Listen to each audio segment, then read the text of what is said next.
welcome. Appreciate everybody coming out tonight. My name is Derek Meyer, and I work for Wilson and Company. First off, I want to thank you all again for coming out tonight. Thank you, Ron, for allowing us to use your facility. It's very nice. Appreciate it. Very nice setup. A lot of times when we start our meetings, we like to do a safety moment. Ron, is there anything that we need to be aware of if there were to be an emergency of any sort? Basically, exit out the steps. I think exit the same way you came in. Same way you came in. Other exits, but that's probably the most Best way. So if there is, any kind of emergency, I'll take responsibility for calling 911 if there is. But if there is anything, just exit out the way you came in the front door. Just call the sheriff. Can you help us on that? Okay. All right. Do what I can do. Yes. Again, thank you. Chris, I'll open it up. Did you want to say anything, or do you want me to? Okay. So, you already did the agenda? Oh, okay. Okay. So this is a slide. Can everybody see it okay? Sorry if I'm blocking your way. But this is a slide of the project study team. Again, we work for Wilson and Company. We're a subconsultant to the New Mexico DOT, hired by them to study the project. The project study team consists of the Federal Highway Administration, who's supplying the funding for the project, the New Mexico DOT, who of course is the lead agency that has been given the funding for the project, Wilson and Company, that's us, we're the prime engineering consultant. We have Marin and Associates, who's doing our environmental work for us. Eric will be presenting that for you guys tonight. Terracon, who's our geotechnical consultant. Mike will be talking about that tonight. Sauter Miller and Associates is another engineering firm that's doing work for us. They're not with us tonight. And Cobb Fenley and Associates, they do utility work for us. They identify where the utilities are. Study team members that are with us tonight. If you can, maybe just raise, I'll go. You want to go through the DOT for us, Chris? We can just maybe introduce ourselves. Oh, yeah, that'll work. Introduce yourself. Let's I'm go. Chris Urioste, I'm a District 4 technical support engineer. I'm Don Chavez, Construction Program Manager. I'm John Duran, Project Manager here out of Raton. Mike Alley, Bridge Engineer. My name is Jim Hirsch. I'm with the NMDOT Environmental Section out of Santa Fe. Miss anybody else? I saw a DOT hat back there in the back. He's here for observing. Oh, okay. Calvin Kelly, I'm with Raton DOT. Supervisor Carlos Cordova. Raton Control 44 Okay. for Raton Control. Well, you got to introduce yourself. That's right, I just did. All right. Carlos Cordova, Raton Control Supervisor. Thank you. Ron, do you need introduction on your? I don't know, Ron Smythe's chairman of the New Mexico State Highway Department and represent District 4. This is my district also. Thank you. And we'll go down the line. We'll keep it up. So Wilson and Company, you want to introduce yourself? I'm Audrey Gallegos with Wilson and Company. Drew Dominic with Wilson Company. I'll be the bridge engineer on this project. And then Marin? Eric Johnson with Marin Associates, working on the environmental aspect. Mike Anderson with Terracon, working on the geotechnical and geological aspects of the project. Thank you very much. We'll go on to. I made this nice and small so you guys can't read it on purpose. But if anybody wants this information, basically this is what is considered our project timeline, the schedule for us to complete our contract on the project. Basically, we've started in roughly September of this year. You've probably seen guys out there doing survey in the corridor, so that's the activity that's been going on right now. So the study project, there's key items that we'll be doing. This timeline takes us all the way, and it shows us with construction. So right now, let me get over here. We're right here. This is December of this year.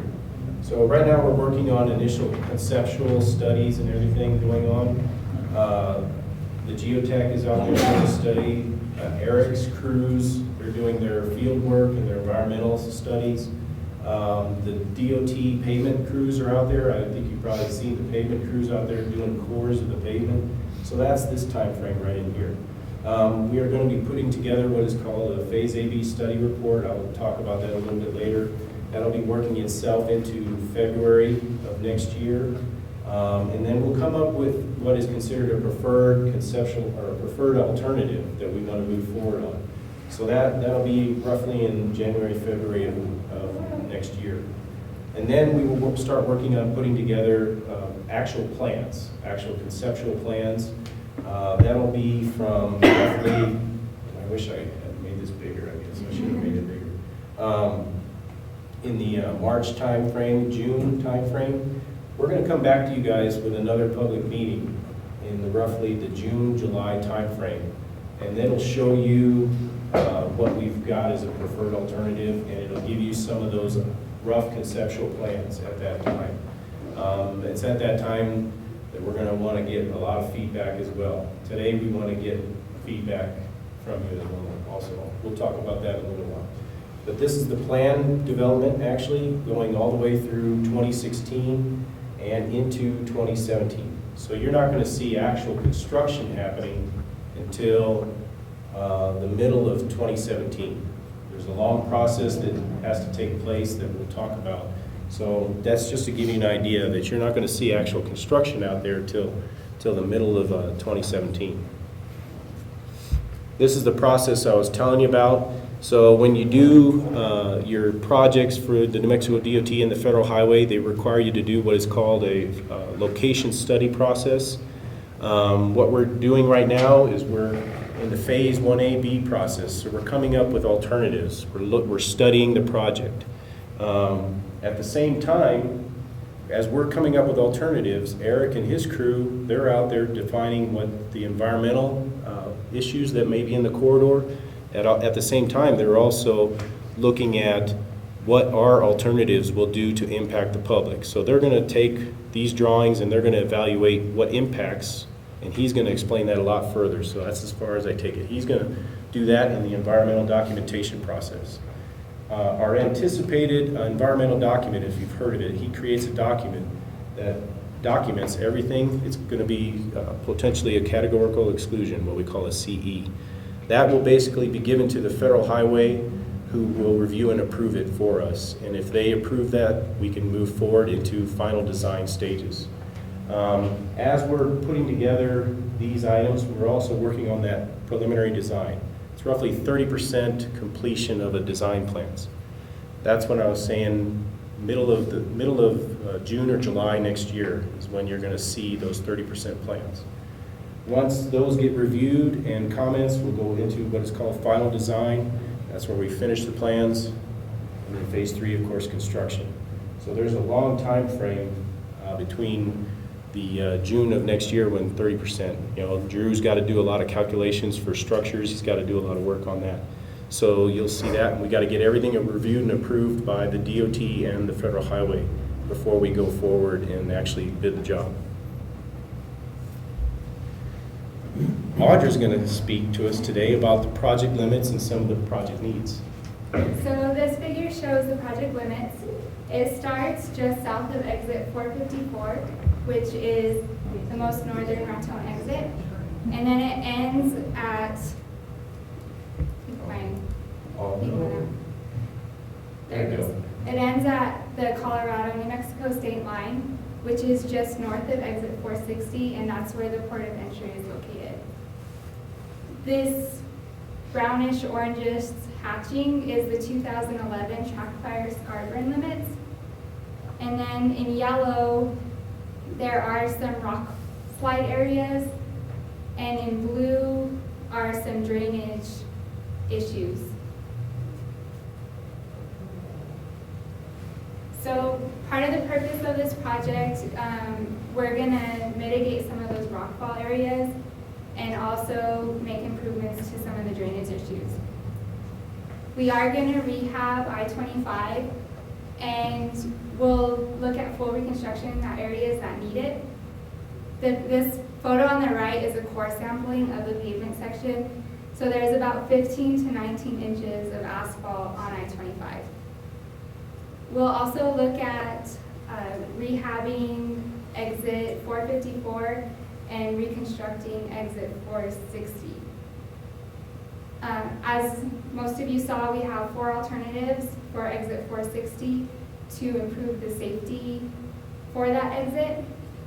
We will also look at access control along the corridor, and we'll look at potential wildlife crossings to help mitigate the vehicle collisions. Another thing we'll do is ITS improvements. For instance, put in the variable message signs to communicate road conditions to travelers. And then just north of exit 460, there's a snowplow access. So there's a median break, and the snowplows have to turn around during winter conditions. So we're going to look at making that a safer condition. So I bet you guys got some input on that, right? Yes. Yes. We definitely want your input on how we can make that safer. I think it's a condition that, you know, is in a weird location because of the state line. So we definitely want your guys' input on how we can make it safer for you guys and try to make it so that the traveling public doesn't want to use it. That's where we see it as being an issue. You guys have knowledge of the area, but if there's someone up there trying to use this opening in the median and they're just trying to turn around, and I've witnessed it, I'm sure everybody else has seen it, they just try to turn around and they're not paying attention, and all of a sudden they pull into the driving lanes and get hit. You know, I don't know if we've seen any major accidents there, but I can foresee that happening if you get someone that's not paying attention. Thank you, Audra. Very good. So, as she was saying, the project is from 454 all the way to 460. The majority of the work from 454 up to exit 460 is rehabbing the existing pavement. It's not necessarily changing a lot of the configuration of the road. We don't see a lot of issues. We will try to improve the ramps at exit 454 to make sure they are long enough. But what we foresee and what you've seen on the boards over here is what our alternatives we're going to look at to fixing exit 460. We've got issues with the existing bridge, and Drew's going to talk about that in a little bit. But I'm going to just go over each of the alternatives real quick, and I'm going to let Drew talk about each alternative with regards to the bridge. So, bridge alternative number 1. Basically, we're not going to replace the bridge. This is an alternative that keeps the existing bridge, and we would lower, there's an issue with the bridge vertical, so we would actually lower the interstate to get additional clearance under the bridge. At the same time, we would be improving the southbound exit and entrance ramps. They're very short. They're what we call is a taper type ramp, you know, where you immediately have to exit off or enter onto the interstate. So we would try to do improvements to those ramp lengths. More traditional design nowadays, you have a little extra acceleration and deceleration length along the interstate before you actually have to dive away from the road. So we would try to improve all those ramps, and we would try to improve the northbound exit ramp as well. Drew, you want to talk about the bridge improvements for this one?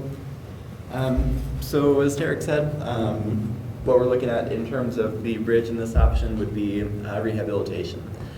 So the existing bridge, that deck is pretty well deteriorating, and the steel girders are beginning to show some deterioration, but they're reasonably okay, and the abutments are pretty severely deteriorated. So to bring this bridge up to stuff, to make it something that'll last into the future, we'd be replacing that bridge deck, we'd be repairing those abutments.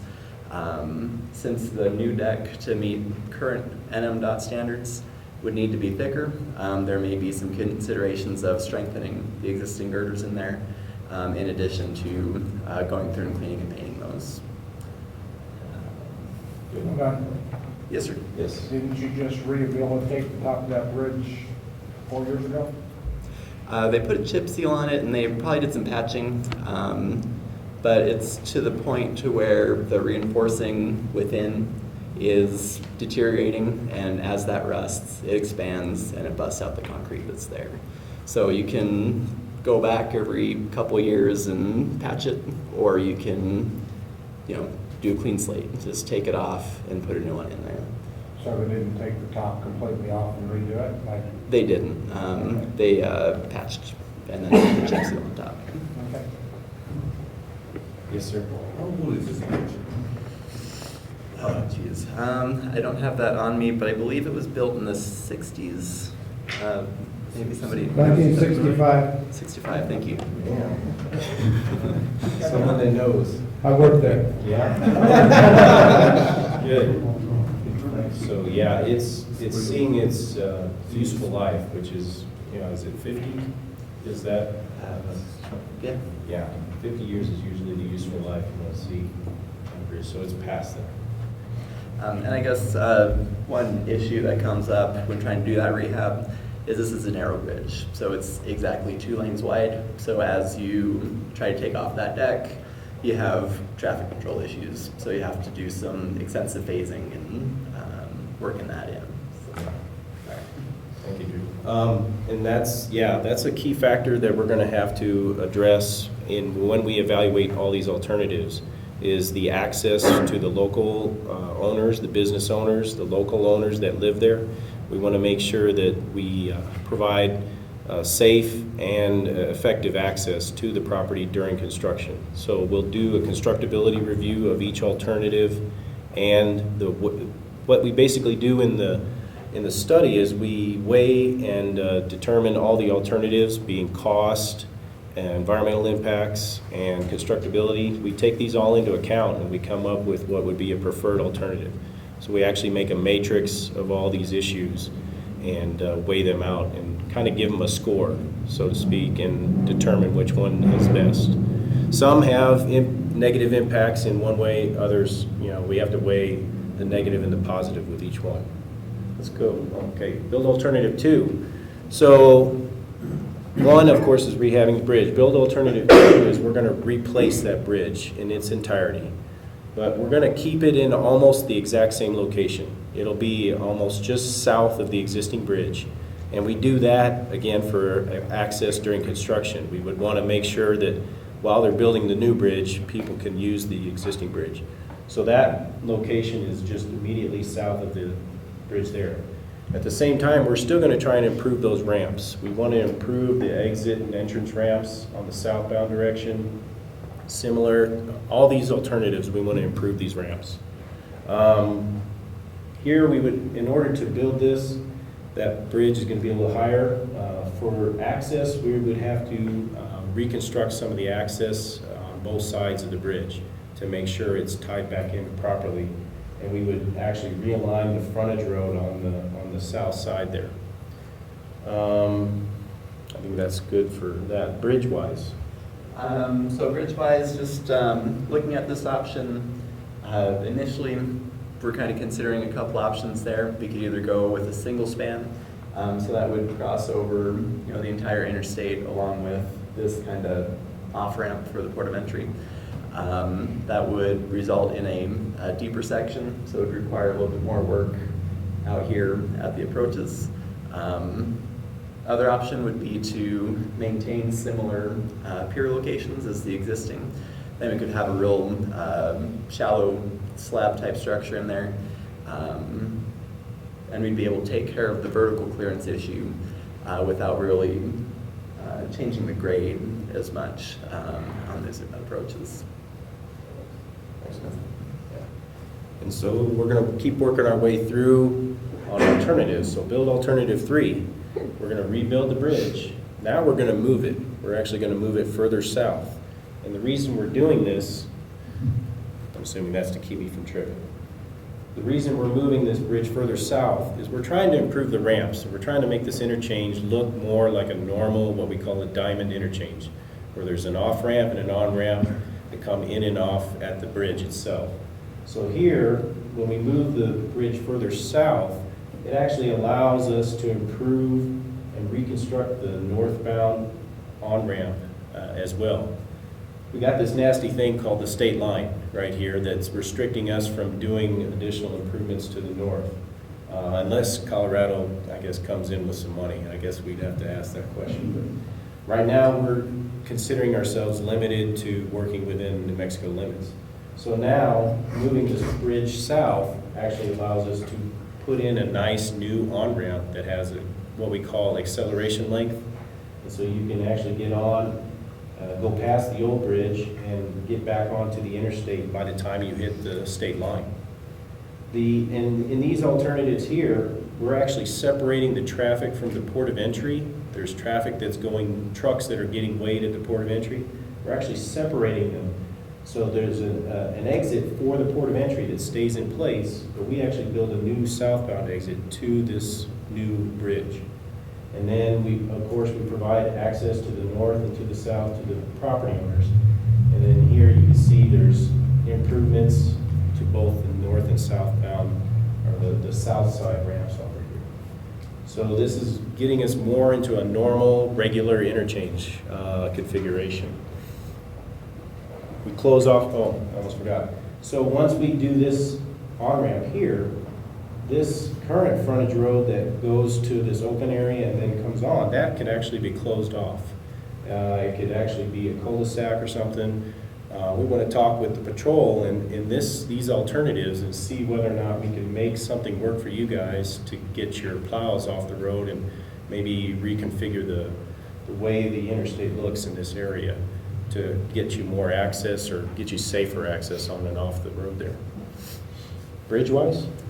So bridge-wise, this is probably the most extensive option because it would involve two separate structures. So we'd be bridging over the interstate itself with the main span out here, and then to maintain kind of the traffic flow through the port of entry, there would be two real short bridges or another one over their entire parking lot, essentially. So there's that. This option would also require some retaining walls to, keep these embankments from kind of coming out into the interstate. So that would be some additional work in there.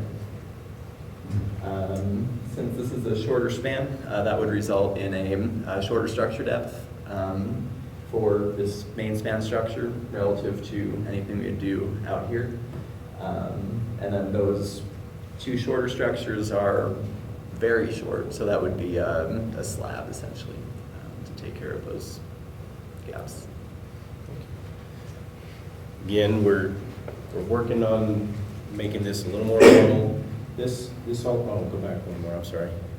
This alternative has a lot of impact to the port of entry. So we're gonna have to sit down, and we haven't talked to them yet. We're gonna get them involved, figure out how and if this would actually impact their operations in a negative way. So we'll have to figure that out. So alternative 4, we keep moving that bridge south. We're going to move it even a little further south. And the reason being, we're trying to get away from impacting the port of entry. So now we moved the bridge further south about 1,870 feet. There's a nice kind of a little more open area over here. Again, to do that, we're going to build all those 4 new ramps. So we have the normal ramps, and then we have an isolated ramp to get to the port of entry. The trucks from the port of entry on this one, instead of having to go under the bridge, they just run along here, and they come along another ramp, and they join up with the traffic on the interstate ramp. Similar to what you would see as a frontage road through Albuquerque. You would actually just pull up, they would pull up next to you, and then they would actually get back on the interstate once they go past the interchange exit. So it's a little more normal for operations for them to understand what to do and where to go. And it reduces the impact here. Now this one has more impact to the property owner over here. So we got some right-of-way impacts by doing this. So we're gonna have to assess all those impacts on this alternative. Again, this alternative allows the closing of this frontage road because now we got a nice new on-ramp that stops before the state line. Bridge? And in this option, the bridge work is probably the least extensive of all four options that we're presenting here, because we are only spanning over the lanes on the interstate itself. And then it's a single bridge there as opposed to the 2 or 3 we're looking at if we're trying to span over portions of this parking lot. Due to the length, it would not be much of a stretch to go through with a single span using kind of typical construction that you've seen with precast girders in there. Excellent. Oh, Mr. Mike gets to talk. The exciting part of the meeting today. Before he gets talking, and he'll probably say this, but we wanna be safe. Everything's safe. So I'm stealing his thunder. I'll let him. Exactly. Yeah. Good evening. I know that Audra showed everyone those initial slides identified in those yellow circles, I believe, that were identified as rockfall hazards along this corridor. First of all, I'd like to say that I spent a lot of time in Colorado taking a look at this corridor from exit 454 up to 460.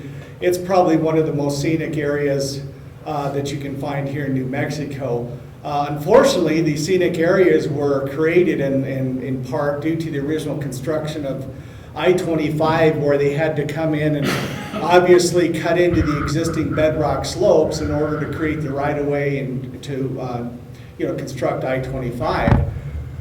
Unfortunately, with some of that exposed bedrock that's very scenic, we have some issues along this corridor. We've got 2 bedrock formations, the Raton Formation, which is the sandstone or buff-colored material sandstone, and we've got the Pier Shale. They're very, very different materials. The sandstone being a very hard, strongly cemented bedrock material. The material is fractured and jointed, and what I mean by that is that if you take a look at some of the rock slopes and look back at the sandstone, it's not a massive face or just one planar face, but it looks like there's sections of it, there's rows of it, there's actually almost like a box configuration of this material. The shale itself is a very weak material. It's easily erodible with water, and it's much lower strength than the sandstone. So in a lot of cases where we've got this rockfall potential or hazard, we've either got the sandstone bedrock that is displacing itself or dislodging itself from the slope, or being undermined by erosion of the underlying shale bedrock, which is again reducing the support of those blocks, and ultimately the blocks come down and you'll see them on the side of the road or on the shoulder of the highway. So the first issue here is because we've got some unique geology along this corridor, the main issue is in fact safety, okay? If you drive along this corridor, you drive along the road, you'll see various areas where in some cases we've got the concrete wall barrier. And if you look behind that wall barrier, you'll probably see some fragments or chunks of the sandstone bedrock. And I think today I was up there driving around. Some of the chunks are probably 6 feet in diameter, okay? So per the Federal Highways Administration, the criteria is in these catchment areas, or if we're using an area to basically catch the falling rock, we've got to contain at least 95% of that rockfall matter or debris in the area so it doesn't kick over into the highway, because ultimately if it comes over to the travel lanes, that's a big hazard that's a big safety hazard for obviously motorists and people driving along the highway. So first of all, we've got to take a look at, right now we're looking at 3 build alternatives, and going from 1, 2 to 3, they all involve how extensive the repair or corrective action is in the rockfall area, how much maintenance we're looking at, and obviously the cost of that. So the more extensive mitigation measure that we make, obviously that's less maintenance for the DOT, but it's the most costly. In the case where we've got build alternative 1, we've got flattening of the slopes. So as we have steep slopes, we tend to flatten those slopes out. We have rock anchors, which are actually drilling small diameter holes into the rock, putting in steel rebar and grout and concrete. And what ultimately we're trying to do is join the smaller blocks into a much larger block to resist that toppling or rockfall issue, okay? And then obviously we could take a look at, you go along a lot of highway systems where they shotcrete in conjunction with what we're terming a heavy wire rope mesh. Kind of consider, you know, your steel chain link fencing where you're gonna drape it over the slope, and you're either gonna drape it as is or you're gonna cover it with some shotcrete. And ultimately what that does is that contains the rockfall material, and it also then buffers the energy of how that rock matter falls down the slope. The second alternative is where we've got low maintenance, and that's a matter of just shotcreting the shale. If we can shotcrete the shale, keep it from eroding, we can minimize or reduce that material undermining the support for the sandstone bedrock blocks, which ultimately tend to fall down the slope, okay? And then the third alternative is we don't do anything, okay? The problem with that is you don't have a cost to the fix, but people probably who are residents here and have been here many, many years, probably as they drive up through this corridor, they probably notice the condition getting worse and worse. And the reason for that is if you've got any kind of precipitation, you're in an area where you've got a lot of freeze-thaw, ultimately what that does is that starts degrading the bedrock materials each year. So if they're exposed to the environmental conditions, then obviously this continued rockfall problem is going to keep occurring. So it's just a matter ultimately in the long run, whether we want to put a permanent or near permanent fix and either live with some maintenance or hopefully spend a lot of money and basically minimize the maintenance next to nothing, or whether we want to keep putting more money into the maintenance to maintain our roadway and clear it of the rockfall hazards. I don't know how well you can see this, but these are a couple rock slopes that we have in terms of their current conditions. We essentially, this area here, if you notice it, it's basically a more massive looking bedrock surface. What's up above it is more of that columnar or square pieces of bedrock. Along here, you have again, very similar, you can see actually a ledge develop, and I know it's hard to see, but you actually have part of this block being unsupported.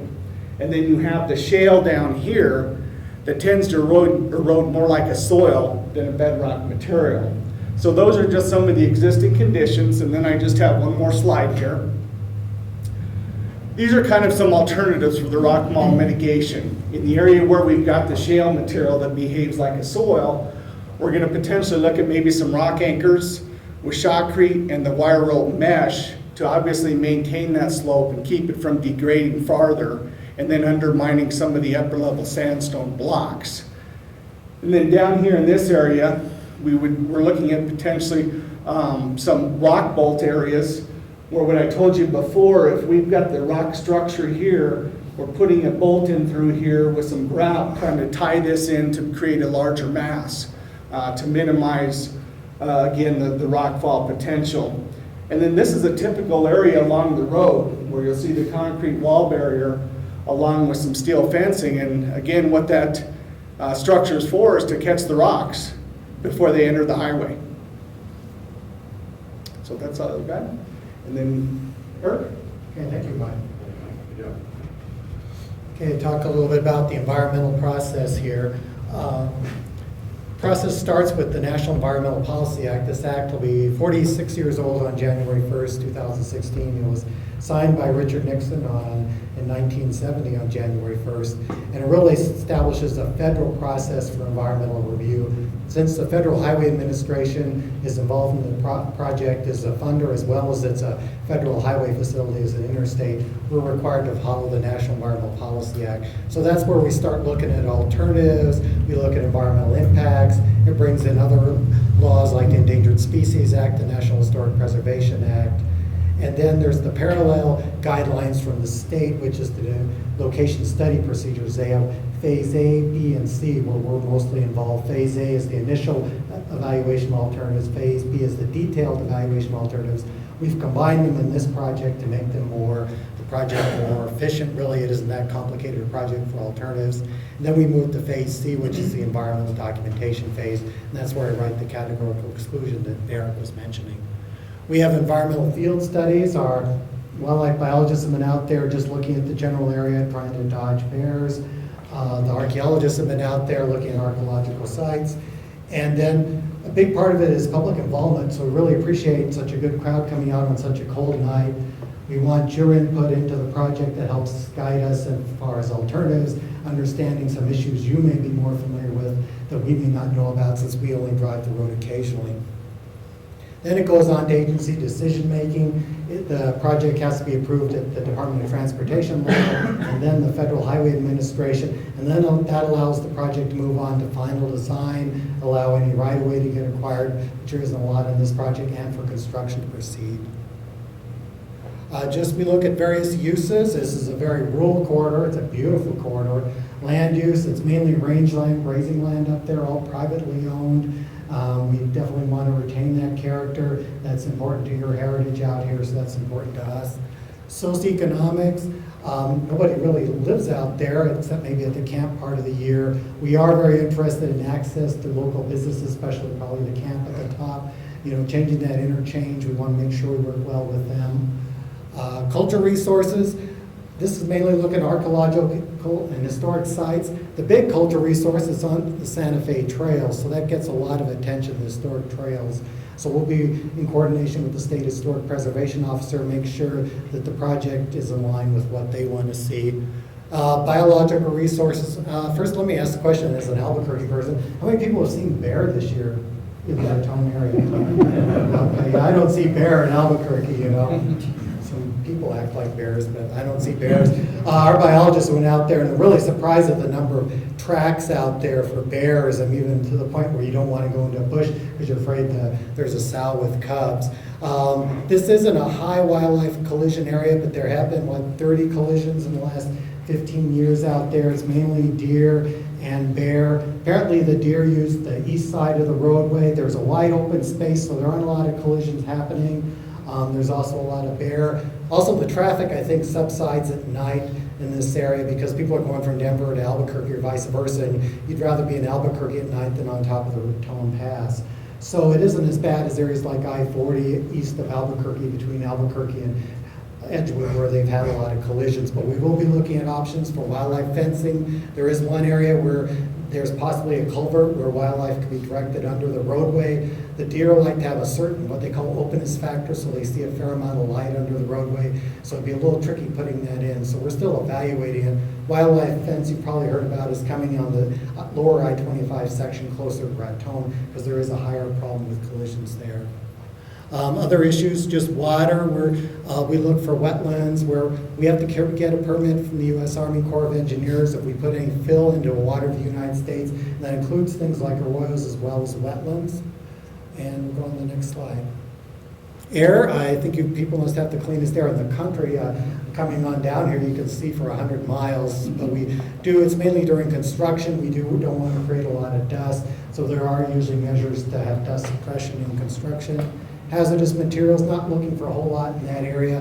It really hasn't had much mining in this area. There haven't been any old service stations or dry cleaners up there. Noise, pretty much want to keep the noise levels where they're at. There are no residences nearby, so mainly it's the camp area probably is the most important, that we wouldn't want to create more noise up there. The geology and soils, Mike talked about that it is shaky in some areas for geology. As far as environmental impacts, we just would like to not make it any worse as far as a project, or prevent soil erosion, prevent any more rockfall risk. Utilities, just a routine process in the environmental process. We do an inventory of utilities going up and over the corridor, make sure there's no construction conflicts. And then cumulative impacts, where we look at this project compared to other projects and see the overall additive impacts of the project. Contact-sensitive solutions interested. I don't know if people have looked at the YouTube videos of I-25. Anybody looked at that? You can go on YouTube now, and if people are really happy, they take pictures, and if people are really unhappy, they'll take a little movie. But there's people actually have taken movies going across Raton Pass, and they're usually pretty happy. One took pictures at a few spots and said, I'm having a good time at Raton Pass. Another person has a whole video going up and over from Trinidad down into Raton. It's kind of interesting. But people are having a good time kind of on this corridor, going across, it's on a state line. So we want to keep that, let the good times roll and keep them rolling, basically, up there. It's an important visual resource. It's beautiful scenery. That's why you're here, public involvement, to give us your impressions of the role of I-25 to you. It's also an economic corridor, a practical corridor. It's one you may need to get across during snowstorm, and help us with the project design. So your input's very important. That gets us on to the next point, public comment. There is a comment form on the back of the handout. So at this stage, written comments are very important. If you really like alternative 3 and don't like 1, we really want to hear about it now.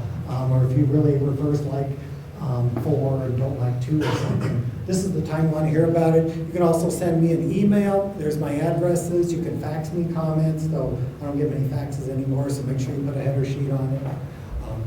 And then we have contact information. Chris, the project development engineer with the Mexico Department of Transportation, and Derek here. And with that, we'll open it I'll up. clarify one thing you said. We do have a resident. You're right up there off of 460, right? Yes, Are you year long? yes. So we do have a resident on there. Okay, so we're I don't know concerned if that we don't actually get any wanna make higher sure- noise impacts. Yeah, so we want to make sure. Yeah. I heard him say that. I want to clarify. We do have a resident up there. And we're so glad you're here tonight. Yeah. In the question and answer, I'm going to try to take some notes. Please hold up your number and say your number and just help us out a little bit, keeping track of who is who. Yeah. So what we do is open it up to question and answers right now. And if you don't want to do it in front of the public, once we're done with this, you can come to us, on your own.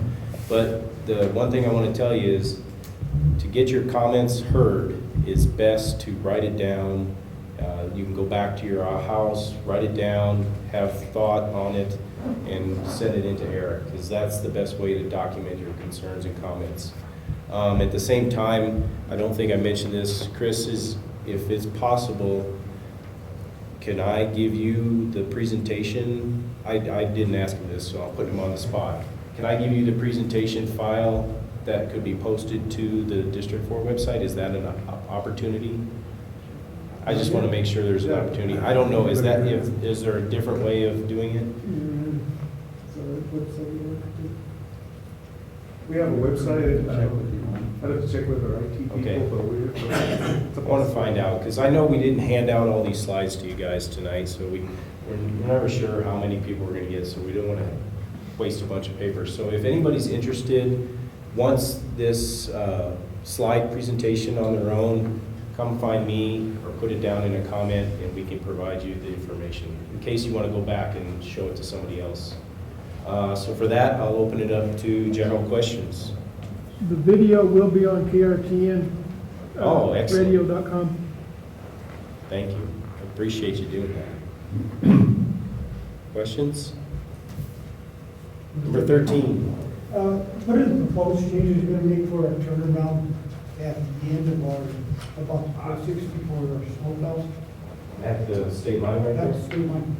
I haven't gotten to the point of actually analyzing alternatives. We want to sit down with you guys and come up with it. I definitely have had ideas, but we don't really have anything written down. So I know that Colorado sign was a major factor in one of the changes we wanted to make. But we Yes. met with CDOT yesterday, you did? and they also said that that sign is in the wrong place. They're kind of willing to work with us in moving it down 500 foot or down where they have that speed boundary. We want to get involved with your discussions with CDOT and sit down, and we could have a separate meeting with the district and figure out what would be best. Yeah, we haven't actually come up with a good idea. I want you to hear your ideas, because you guys are the ones driving those trucks, so. Okay, we have, can I show you on this map? We have Sure. an idea, since this highway was built, it was, at that time, we had all 5 yard dump trucks. Oh, okay, yeah. Now we have 10 yard dump trucks. So when you go to the end to turn around, we've got to back up. So if we have 4 of them lined up in a row, we can only back up 2 at a time. And the other ones are sitting right off the road. And they're Shoulder. working in tandem? are they working? This one clean, small burial. My suggestion was, in this wide area down here, why don't we take out 2 sections of this burial wall for the 10-yarders to turn here, and we can have a 5-yarder dump truck work all the way to the state line and back, because they can turn around and make it easier. That's the stuff we need to know, because I wouldn't even understand how. So we're gonna, yeah, we want to have those comments. And outside of the build alternatives that we're selecting here, I think we would come up with a solution for you guys on all of those. We would try to figure out. So it's not tied to any one alternative.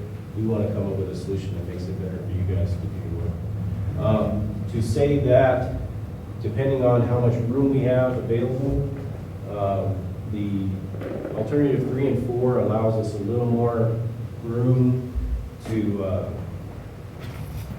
work over here. Once we can close off, these alternatives, 3 and 4, actually allow us to close off this area because it's actually got a new on-ramp here. So we would actually be able to work with you guys in this space over here if you wanted a space to do some turnarounds. These 2 alternatives, we'd have to make do with what we got and still have this functioning off-ramp right here, or exit ramp, entrance ramp, sorry. So I say we sit down, and we want to get CDOT involved with your conversations. I'm glad you guys have started working on it. Perfect timing, too. Any other? Number 9. One of my concerns is rockfall. You're going to be doing quite a bit of movement of rock blasting and so forth and widening. And many years ago, I was going between Espanola and Taos up in Rio Grande Canyon after a rain, and a big rock fell about 100 yards in front of me, and I had to dodge it. Must have been 3 or 4 times. And about the same time, I understand, it was the one that actually fell on a car. So this is something I think we need to be aware that can be a problem. We have to allow for it.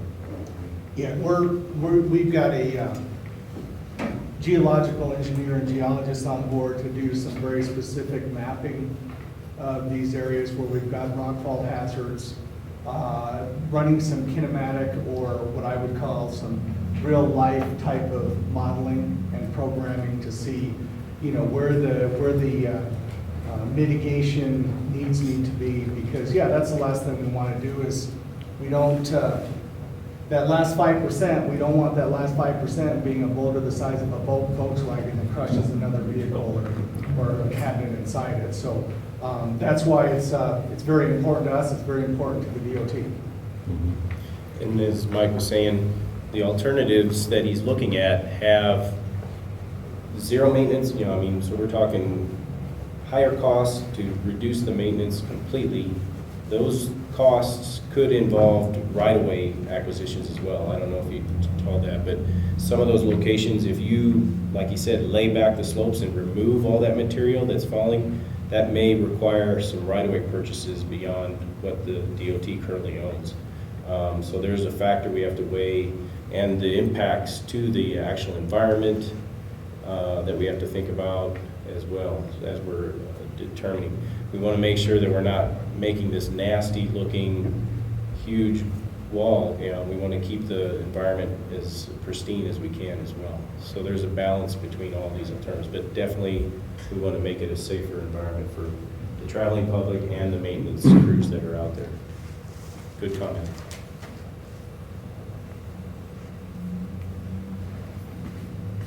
Yes. 6. What does the resurfacing look like? Resurfacing, I don't have the final pavement design report, but as Audrey, we can go back to that slide. As she was showing you, there's 15 to 19 inches of existing asphalt out there. So over time, they just kept getting paved over and over, several lifts. So Jeff Mann is with the New Mexico DOT pavement design. So his crews have been out there pulling cores. So what they're probably looking at doing, as long as there's nothing wrong underneath the pavement, they got to make sure there's no bad soils underneath it. If there's nothing wrong underneath it and they can keep it, they're looking at maybe a 3 or 4 inch mill and overlay really thick overlay. Actually, last talking to Is it Jeffrey pitchy? Mann, it's probably gonna be about a 9-inch. 9, okay, thank you. See, it's evolving. So we're talking, removing a lot of material. So we're milling 9 inches and then replacing that with 9 inches new mix? Correct. Yeah. That's, that's tentative right now, but That's that's a- kind of where it's looking. So when his pavement design report comes out in his final, he'll give recommendations to us, and we'll carry that forward in our design. And the reason we're doing that is we don't want to remove 15 to 19 inches of material and then have to come back in and put in new soil underneath it, because we don't want to put that much material back in. The current designs are much more improved, and you don't need that much material.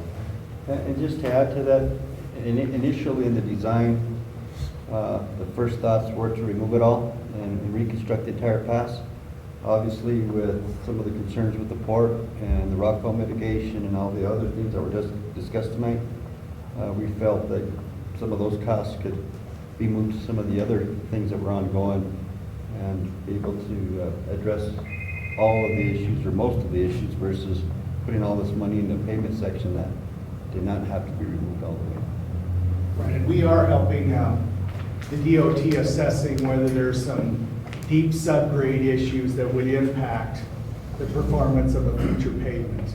And obviously, one thing commenting on the deeper mill and overlay, obviously that's a much shorter construction schedule.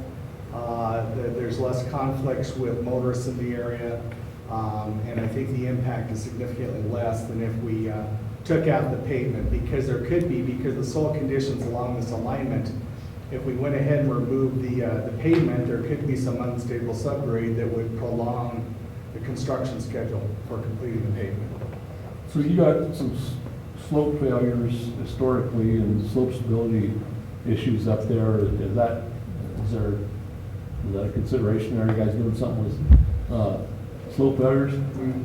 We are, in fact, we were out with the DOT these last couple of weeks. We've got some continued work probably after the holidays. But there is some slope movement, obviously where the road, where the highway is divided as you get to exit 460. So we're drilling some borings there. We've drilled some borings on the approaches at exit 454 and also at the approaches and departures of the bridge to 454. Just to again evaluate the subgrade conditions there to make sure the fix is going to be a permanent fix. Scott, those limits are like, they're working on those. Yeah. We've been looking at them also from the department standpoint, and those are definitely areas that will be reconstructed. Yeah. We'll go all the way down, stabilize grade, try to stabilize that failure slide areas. Some areas a big fill, was it 458, 459, somewhere there. I know in the past, I think DOT has said it's consolidation, but We fixed that. You guys got- I did as a PM Yeah. in Raton. The last time we did the pass, we fixed that area, and it's probably going to continue to move over the course of years. And Yeah. it's not going to ever just, I don't think we have a surefire set in stone. It's not going to move anymore. It does what it wants, but Yeah. we'll do all we can to stabilize it again after we last one. To add to your conversation, the one thing I don't know if we mentioned as much, if you, the maintenance has identified spots along the interstate. If you guys know of spots along the interstate that for some reason they ice over really bad during storms, or they don't drain properly, let us know, circle it on the board or something like that. If you've ever been, out there and you've seen that condition where the water is just standing, let us know, because sometimes it's hard to see when you're out there and it's not raining, but if you've been out there, let us know. I know you guys have mentioned to our drainage engineers 4 to 5 locations that this is occurring. In those locations, we're going to look at the way the pavement, the grade is, and we'll make sure that we're providing proper cross slope in those areas so there's not standing water as well. So those fixes may occur with that mill and overlay section as well.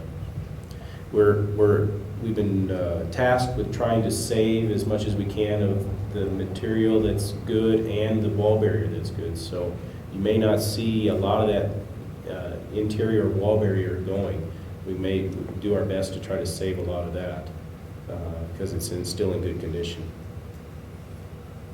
I'd like to offer up Mr. Duran's office number here. He is our local project manager. We'll be doing the oversight on this project. He resides here, so he's an easy contact to get a hold of if you have any questions or concerns. He may not be able to answer all the questions at this stage of the project, but he can get some answers for you, and his number is 575-445-9553 out of Raton here, so he's a good contact for any comments also that he can forward to our team. John's a good contact for you. So. What are they going to do with all the debris that they pull up for land use for 20 miles? Typically, that's, we don't dictate on most of our projects where it's to be hauled. The contractor is going to be responsible for that. The only thing that we do on our end is to make sure with Mr. Hirsch's office that we are disposing it in an environmentally suitable location. It's got to be approved and permitted. It's up to the contractor to figure out what place to put it. Yeah. What place to put it. Yeah. Number 5. There's currently a couple of tunnels that go underneath the existing roadway now that you can herd livestock from the east side to the west side and vice versa. Are those remaining or are those going away? We don't have any current recommendations to remove anything. What Eric mentioned is the biologist, Paul Knight, has actually been out there evaluating those openings, the current ones, to see if they are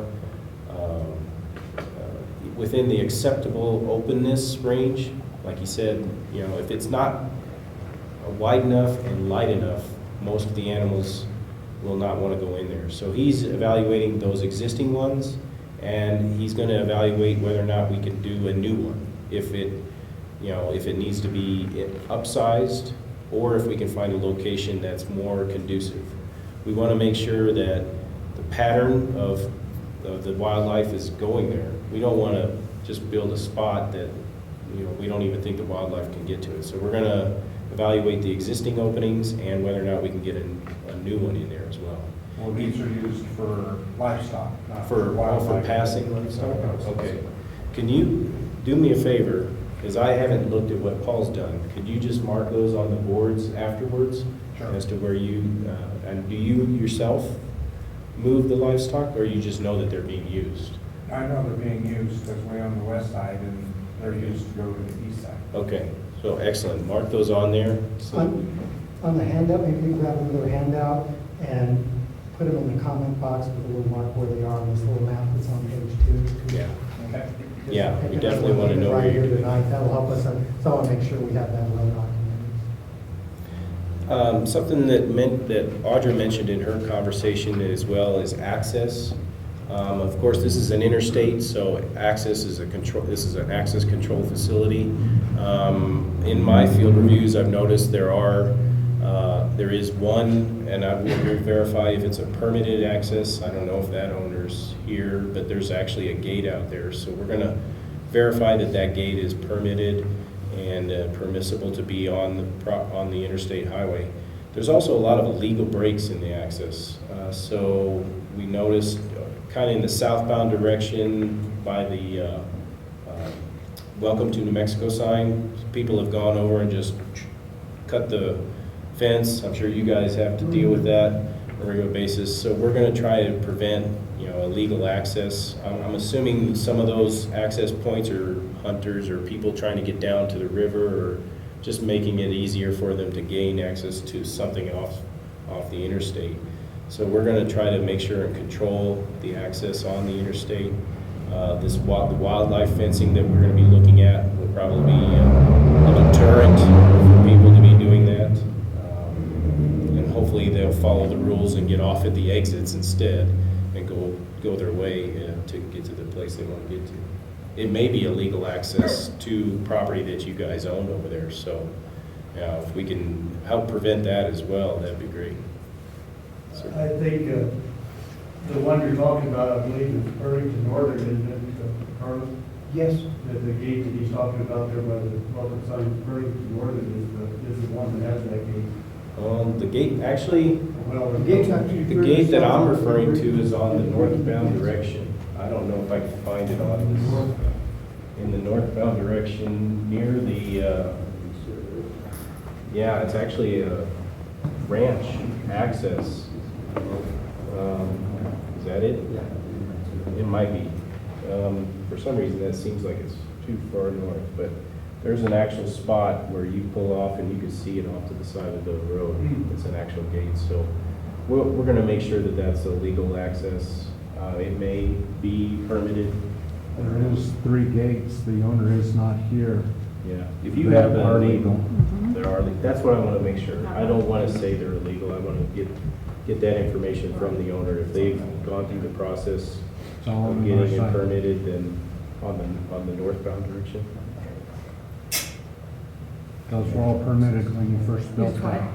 When they did, Those were all permitted when you first built that. yeah. My knowledge isn't of that, so I want to find that out. If you have a name of that owner, go ahead and jot it down in the cemetery. Okay. You can be a great resource for me. Any other questions? If you don't have any, we can break, and you're welcome to, we'll mill around and stay here if you have more questions that you just want to ask us on your own. If that's the case, then I appreciate again your time and coming tonight. Thank you very much, and please be safe driving home. And you can take other handouts if you want to give them to other people you know in the community. We'd really like to get written comments in the next couple of weeks to really help us out.